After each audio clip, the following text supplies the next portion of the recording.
welcome to our garden. Guys, we're so excited. It's 2025, first garden club of the year. We're here at the Rae's house, some of our good friends, and we're excited to show you this garden. It's a perfect garden club to kick off. Spring is in full spring mode, and so they're going to show us everything they've done in their backyard and in their front yard today. If you want to join Garden Club, please email us or call the store. And we'd love to schedule a time to come out and actually do your garden. Okay, so this is one of our very favorite gardens. It's special to us because we spend a lot of time out here because these are some of our best friends. So the reason why I love this garden is because it has so much personality.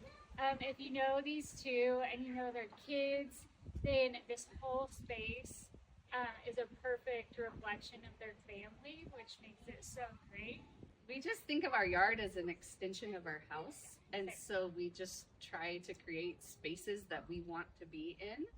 And I kind of I pick out plants and do things kind of like I decorate my house. Like if there's something I like, I get it, and I don't really worry about how it all goes together. No, that's how I. If I love it, it makes me happy. It's coming home. Yeah. Just get what you love. Yeah. And so, I think our garden kind of reflects that. It's a little bit chaotic and hopefully a little cozy and comfy. And we have like lots of little vignettes that are kind of like little areas. Good that. word. What's a vignette? It's not even yet. Special little areas, Oh, okay. like our succulent spots and sort of our propagation areas and our special little queen maple tree. I love anything that can propagate.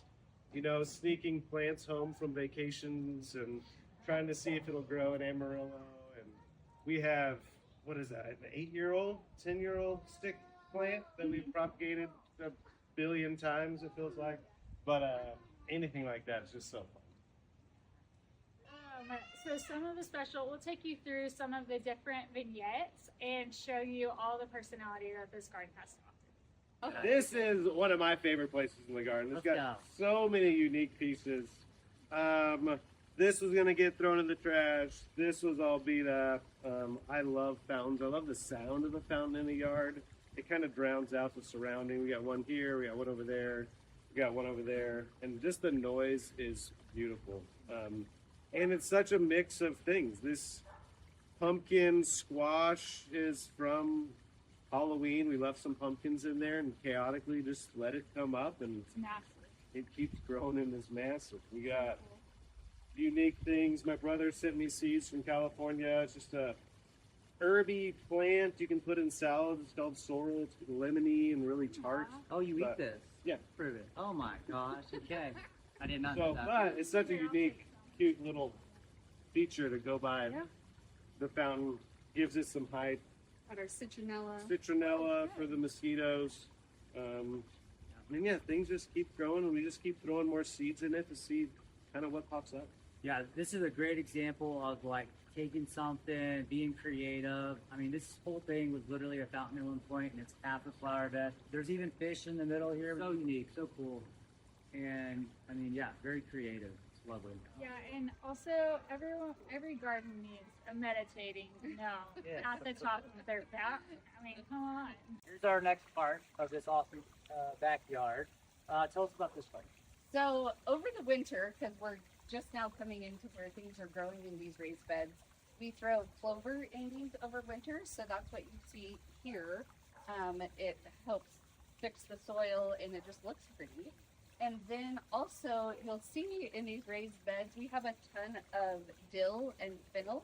And we have found that the swallowtails that are native to the area just love these. And so last year, I mean, we had dozens of caterpillars, and then, they'd make their cocoons, and then we had swallowtails everywhere. So we purposely kind of let those just chaotically grow wherever for the butterflies. And we have grown vegetables in these raised beds for several years. And this year we decided to just let it be a little more chaotic. And we have so many tomatoes and sunflowers and squash and different things that are just coming back this year on their own. And so we're just kind of letting them come back, and then we'll see where things land, and we'll prune what needs to be pruned. But right now we've got sunflowers and tomatoes just coming up because they were here last year, and so we're just letting them be. Love it. And then we also have morning glories that will eventually grow up on our poles here. That'll be pretty. Yeah. Have a nice bloom. Also, I see some cool. There's a piece of wood there. What's that? And there's a plaque. What's about those? What is This that? this is a plaque from Andrew's grandparents' garden. They lived in Santa Barbara their whole lives, and Andrew learned a lot of his gardening from them. And this was a plaque that was in their garden for years and years, and they've passed on now, and we get to carry on a bit of them. That's cool. And we have, later on you'll see, we have a fiddle fig from their yard in Santa Barbara Wow. that has made it here in Amarillo. That's cool. Part of the house where the fire is, and we like to sit and roast marshmallows. And this is horrible. Tell us about this. This is our cold plunge that we'll use throughout the summer. We have a little sauna over there. We have a cold plunge, a little chiller in the back. And it is super great. On a super hot day, being able to jump into something cold and refreshing. Early mornings, you got a little fire pit, you got your little coffee, jump in there, sit, relax. How cold does this get? It depends on the time of year, but we get in the 40s usually. In the winter, it'll get down to completely frozen over, but it's really fun, enjoyable. I built this little fountain just for some extra noise, and it able to circulate it and keep it filtered and really nice and clean. It's like really cool, but I like my plunge at 85 degrees. So for as long as I've known Mallory, she's kind of collected succulents, and she's very good at it, as you can see. So tell us about all your succulents and how you keep them alive over winter. My succulent problem, habit, enjoyment is why we have this greenhouse behind us. And that is, I used to bring them all inside. Which and is really cool. It was really cool, and it just then took up a whole room. And so we got this greenhouse behind us, and that's where they winter. And we just brought them out this past week, and they are so happy to be outside. Yes. And it's so fun to just propagate. I them. know. And then in the winter, you can go into your greenhouse and feel happy because everything's so sad and brown. Yes, they bring joy year round, and these I've learned over the years which ones come more easily to us to grow, and for my level of expertise, these are the ones that I'm like, okay, I figured these out, Yeah. and they work for us. Yeah, this is not your only pencil cactus, correct? You have Correct. one inside the giant. Yes, you actually gave me the OG pencil cactus from Pete's, and it has grown a family of like over a dozen plants now. And the succulents love living here under the peach tree.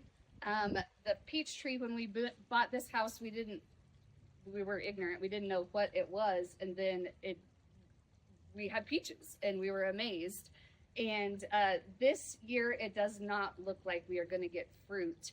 But last year, we probably had over 500 peaches So many. off of this tree. So it deserves a break this year. So we're happy for it. It is an old good tree, and we say lots of loving things to it. Yeah, keep it happy. Yeah.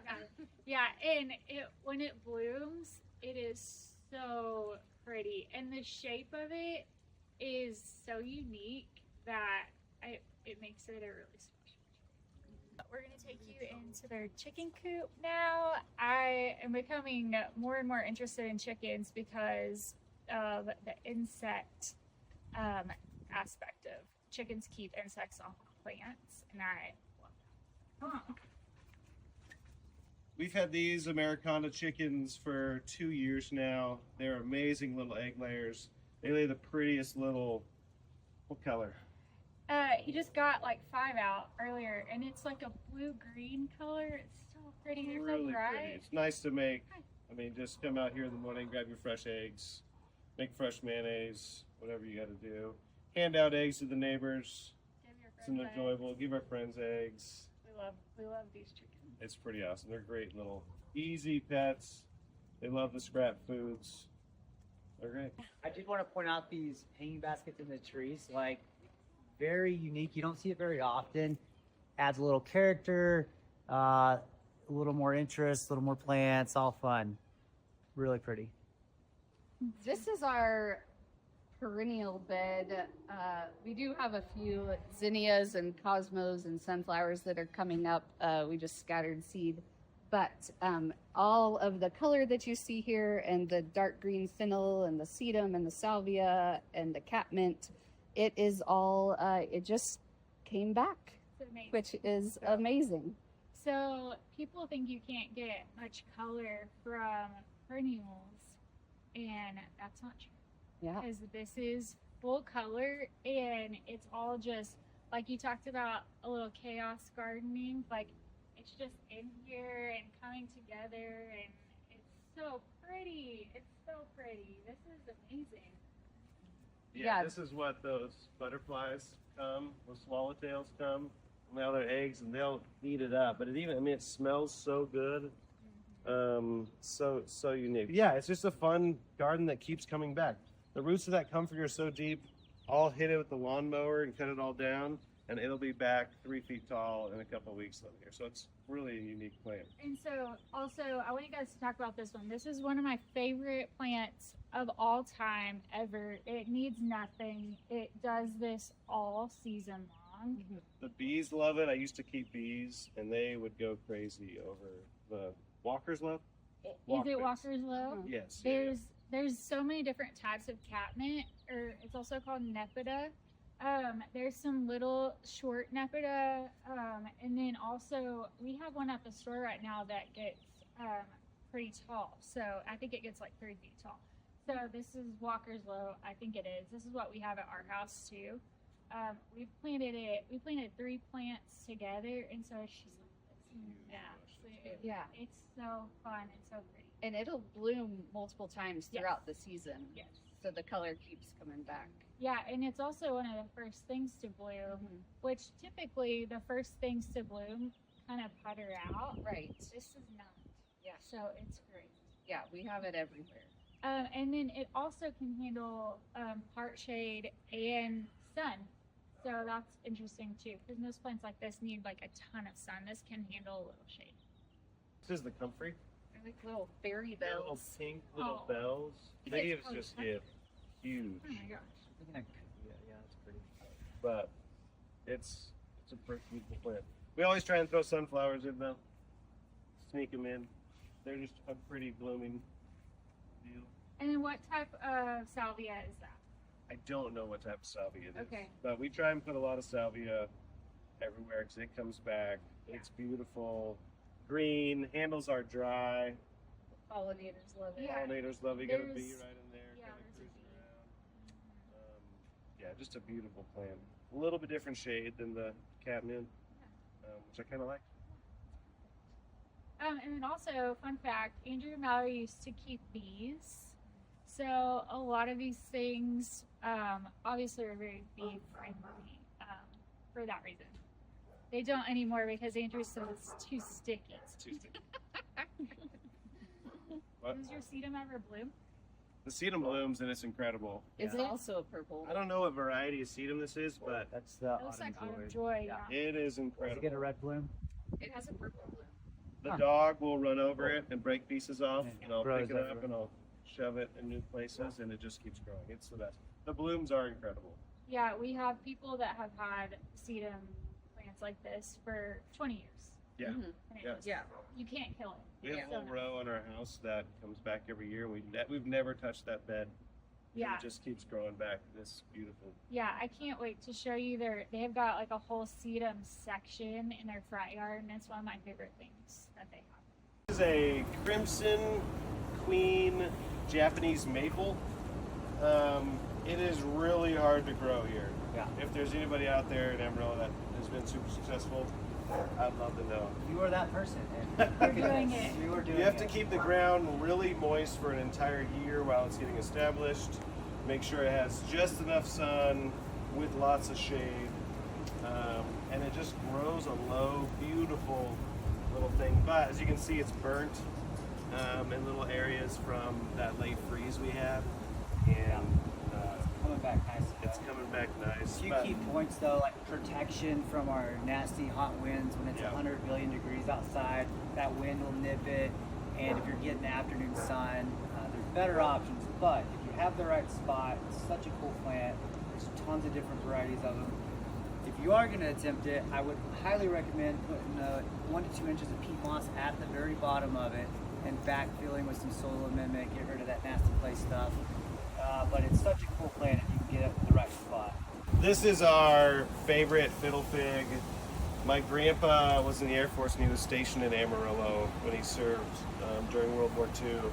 But he lived in Santa Barbara, California, grew tons of things, tons of citrus, but he had some amazing fiddle figs. And so when he passed, we cut up the fiddle fig, and all my brothers and cousins and siblings were able to get a piece of it. And so it's been thriving. We've baby it goes in our greenhouse, it goes inside, it sits in our porch. We kind of move it around and really take good care of it. But it's a beautiful plant with a lot of good memories and history. And this is the stick cactus or pencil cactus that Jordy gave us. We had to cut it down because we didn't have anywhere tall enough to keep it.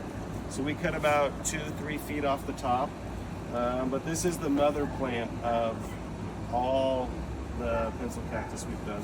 But yeah, this is our little space. This is our little sauna that we enjoy. The greenery. When we turn around, we get to look and see our fountains going and growing and all our plants going. So it's a beautiful little place. So at nighttime, it's like the perfect little oasis to be in. Now that we've gone through the backyard, let's go to the front yard and see what that looks like. We're in the front yard. Tell us about this front part of this bed here. The sun in the summer was so hot on this concrete right in this corner. And then, as we talked about having little pathways and whatnot, people just want to walk, take their desired path. So if you go to any school or public place, you'll see little walkways where people just walk that way. So people walking across here, people walking across the edge of the grass to the house. So we just couldn't get grass to grow, so we turned it into a bed with more perennials. All these yarrow, these pink yarrow, white yarrows, all from seed, and then a bunch of salvia, the garden juniper, some more different varieties of sedum. But yeah, just kind of giving life to this area that for 5 years, we tried to go grass and it wouldn't do it. Just put a little path because people jump out of their cars. That's the first place they want to step. So I am guilty of doing this many times over the years. But this is a great example of issues that you have at your own place, problem spots. There's probably some irrigation and the foot traffic and just whatever issue it is. Well, now it's beautiful. It looks great. Problem solved. And this is only a year old. We planted all this almost exactly a year ago. So it is thriving when we couldn't get grass to grow at all. The front yard is just as good as the backyard. So we're going to talk about a few of their plants that I've never seen anyone be successful with. So we get very excited to come over, and we have to walk through and talk about their plants every single time we come over. So I'll let Mal tell you a little bit about this. So what you see here is the result of a lot of trial and error. When we first moved in, we didn't realize how shady this front part was, and so tried to grow lots of things, and we've landed on all the sedums, and they love it there. And then we have creeping thyme over there, and it all just mushes together and mounds, and it'll flower. And The color of the sedum is always changing, which is what I love about it. Every time I come over, it's doing something different. It's a different color. It's a different bloom coming up. It's so exciting to see all of it just like mesh together too. It's so fun. and our peony, what do you call it? Peony, yeah. But what does It's an Edo peony. This is its 3rd year, and talk about what it's done. Yeah, it's this is its 3rd year. It has had one bloom in the previous years, and it has only ever been about half that size. And this year it decided to show up full force, and I tried to not water it too much and pray for it. Yep, and I know, I seriously. don't know why it's so I know. great right now. It's so good. So I do want to talk about that a little bit because we do tell people the third year for any perennial plant is the year when you're really going to see it be successful. And we see a lot of people plant something and it's like, and they're like, it's spindly, it's not doing great, and it's on its first or second year. I was like, give it 3 years and then you'll be able to tell if it's going to do well. Yeah. It's prime Yeah. time. Yeah, I love it so much. It's so pretty. What is this one in front? What is that? I don't know It's what it so is. good. Sometimes It's I just the buy cutest. things. It's a perennial. I don't know what it is. I love it. It's got like yellow, blue, white, purple, all these different blue ones. So cute. Lamb's ear, which is a fun one. Yes, lamb's ear, and it will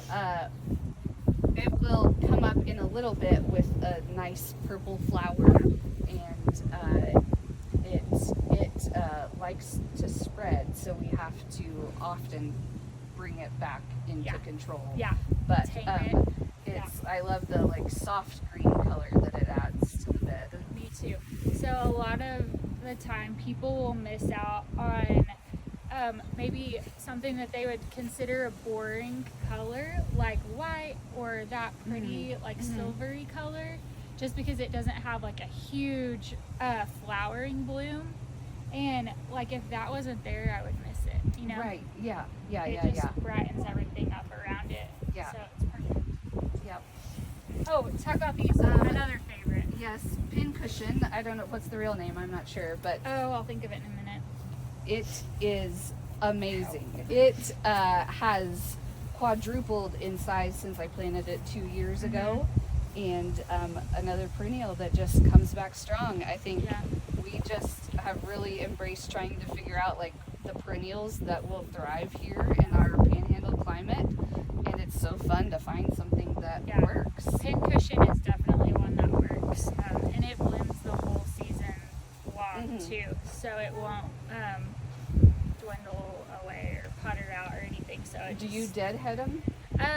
No, I mean we do when we have time Yeah. to do it, and when we don't have time, it's fine. Yeah. Like it's not a fussy plant Yeah. at all. So the plant we couldn't remember earlier, or Mal didn't know what it was, and I said it has all these colorful blooms, is called stock. And fun fact, you know anything about Pete's? You know that Lynn Wilson, she works in the greenhouse. It's one of Lynn's favorite plants because it smells so good. Wow. She loves stock. So, Okay, for Lynn. for Lynn. So more yarrow. Yarrow is my favorite. It's so And good. like Andrew was saying about the comfrey, like the comfrey has some medicinal properties. Yarrow has medicinal properties. If you ever need to pack a wound, Really? you can pack it with yarrow. It's so pretty. And I love that you guys have so many different types of yarrow, so many different colors, and there's not a bad one in the bunch. Yeah, yeah.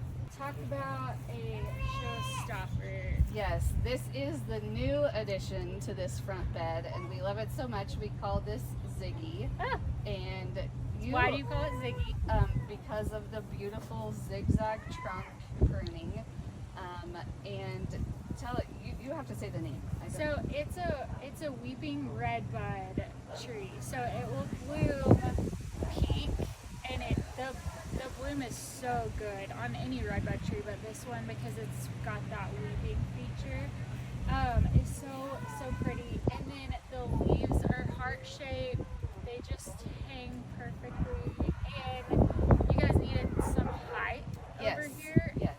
and it's doing it. I know. I am so excited that it joined the family. And this is a cool ornamental tree. It is a redbud, but it gets, I think, like 8 feet tall. Yeah. So it's not going to get crazy. It's not going to be invasive or anything. It's just going to be. I love it. Me too. Ziggy. Yeah. How long have you guys lived here? We have lived here for 8 years. So when you moved in, what did these beds look like? It was a row of boxwoods right up against the house, and that was it. Okay. And so the first thing we did is we knew we wanted to expand the beds.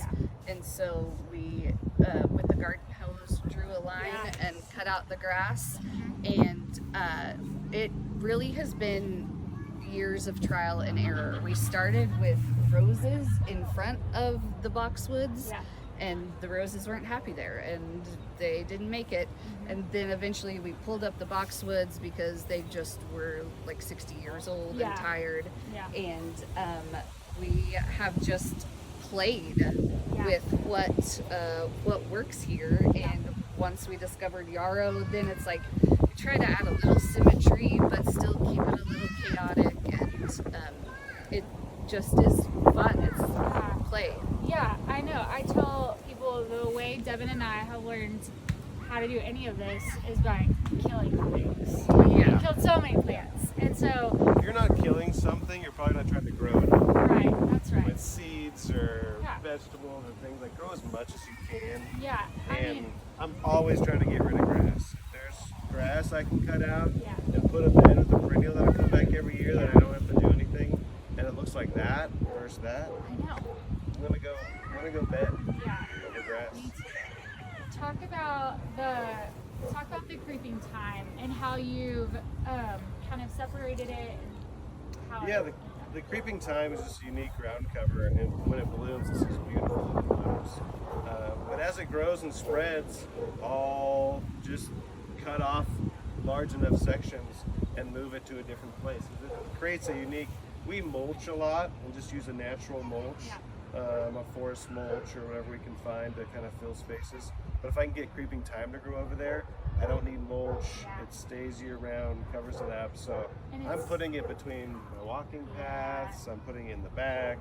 This, I think I transplanted that a year, maybe 2 years ago.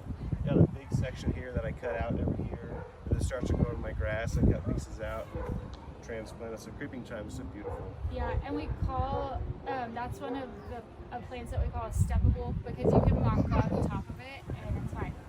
It doesn't bother it. Maybe I should get rid of all my grass and just have do steppable. creeping thyme. Yeah, all over. It's fun, but yeah, all the lambs here, the same sedum we had in the back keeps going.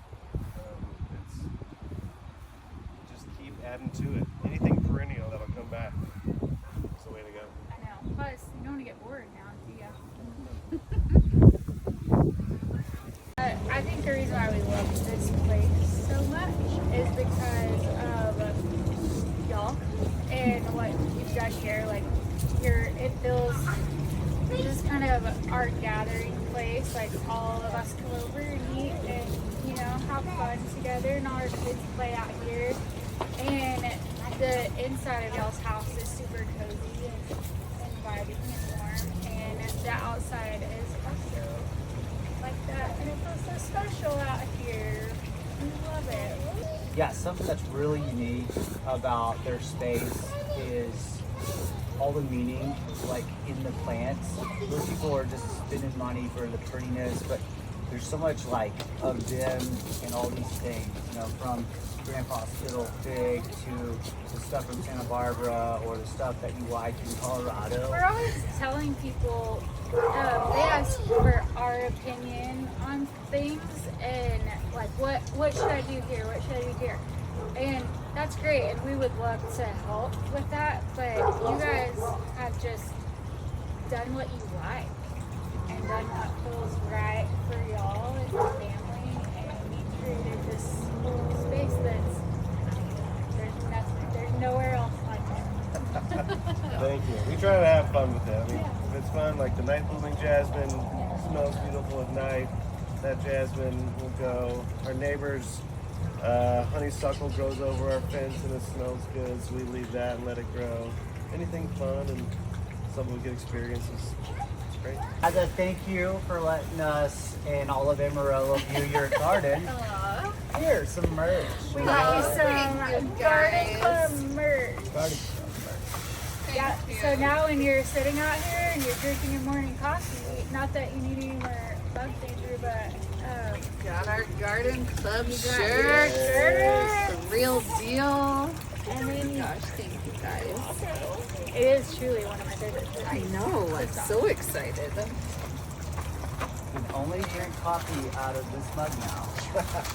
You gotta share your garden so you can get the merch. Yes. Guys, these are beautiful. Thank you. I love a big mug because Yeah. there's never enough time. Thank you guys. I love you guys. We love that our garden is a place that people want to be. Yeah. That's the most important. So we love you guys. Thank y'all for letting me.